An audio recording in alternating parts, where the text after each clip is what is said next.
Olivier Véran se veut rassurant.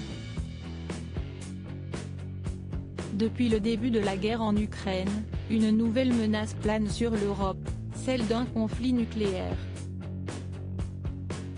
En prévision, de nombreux Européens se sont jetés sur les pastilles d'iode, qui protègent notamment des cancers de la thyroïde en cas d'attaque. Je peux vous dire les yeux dans les yeux que nous avons assez d'iode pour couvrir tous les besoins de la population si c'était nécessaire, affirmait Olivier Véran dans une interview accordée aux Parisiens ce dimanche 20 mars. Des propos rassurants. Pourtant, le ministre de la Santé ne tenait pas le même discours il y a quelques mois, comme le rappelle BFM TV. Interpellé par le député François-Michel Lambert, il expliquait en décembre que la France disposait de 95,7 millions de comprimés d'iode, alors qu'il en faudrait 130 millions pour assurer la protection des populations.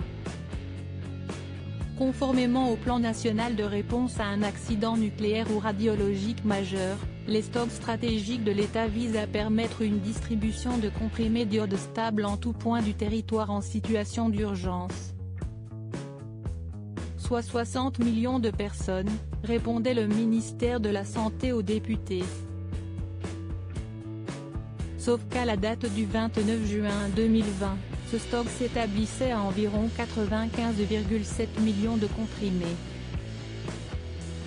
D'autant que si les comprimés d'iode réduisent le risque de développer un cancer, ils doivent respecter plusieurs règles. L'Institut de radioprotection et de sûreté nucléaire explique qu'il faut avaler cette pastille au plus tôt 1 heure avant l'exposition à la radioactivité, et au plus tard dans les 6 à 12 heures qui suivent. Il ne sert donc à rien de se précipiter en pharmacie pour en absorber dès aujourd'hui.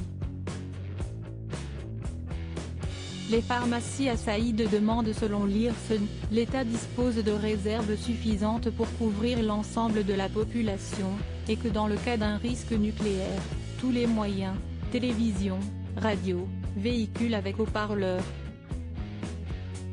seront utilisés pour donner la consigne de prise d'iode, sous la responsabilité du préfet. Mais alors que la guerre en Ukraine dure depuis près d'1 mois, les Français ont peur. On est assailli de demandes, expliquait Véronique Nourry, présidente du syndicat des pharmacies du Rhône à BFM TV. Elle poursuivait, l'État a verrouillé les commandes que nous pouvions faire via les grossistes, si est-il à l'État de gérer ça. Il ne faut pas venir en pharmacie, nous n'en avons pas. À noter que prendre des pastilles d'iode en automédication peut avoir des effets secondaires, notamment cardiaques, en fonction des profils. Loading widget.